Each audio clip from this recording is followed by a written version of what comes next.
তেলের দাম ঊর্ধ্বমুখী থাকার মধ্যেই হরমুজ প্রণালী পুনরায় চালুর জন্য আন্তর্জাতিক সহায়তা চেয়েছে যুক্তরাষ্ট্র। বৈশ্বিক জ্বালানি বাজারে অস্থিরতা বাড়তে থাকায় ওয়াশিংটন এ উদ্যোগ নিয়েছে।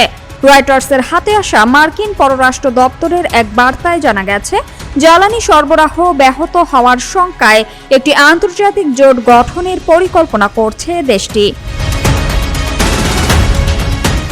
2 মাস ধরে চলা যুক্তরাষ্ট্র, ইসরায়েল ও ইরান সংঘাতের পর থেকে বিশ্বের অন্যতম গুরুত্বপূর্ণ এই নৌপথটি বন্ধ রয়েছে।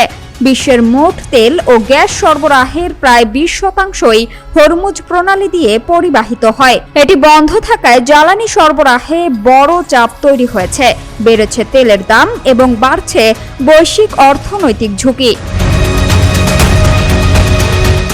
যদিও 8 এপ্রিল থেকে যুদ্ধবিরতি কার্যকর রয়েছে, তবুও সংঘাত নিরসনে কোনো অগ্রগতি হয়নি। যুক্তরাষ্ট্রের নৌ অবরোধের জবাবে ইরান এখনও প্রণালীটি বন্ধ রেখেছে। এর প্রভাবে আন্তর্জাতিক বাজারে ব্রেন্ট ক্রুডের দাম ব্যারেল প্রতি $126 বেশি ছাড়িয়েছে, যা 2022 সালের পর সর্বোচ্চ। ফেব্রুয়ারির শেষ দিকে শুরু হওয়া এই সংঘাতের পর থেকে প্রায় দ্বিগুণ হয়েছে তেলের দাম।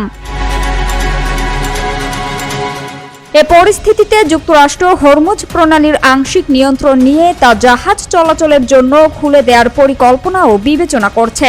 পাশাপাশি মেরিটাইম ফ্রিডম কনস্ট্রাক্ট নামে একটি আন্তর্জাতিক জোট গঠনের প্রস্তাব দিয়েছে, যার লক্ষ্য হবে প্রণালীতে নিরাপদ নৌ চলাচল নিশ্চিত করা এবং বৈশ্বিক জ্বালানি সরবরাহ স্বাভাবিক রাখা।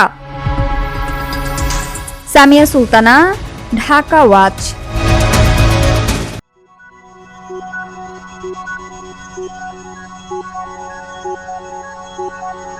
Thank you.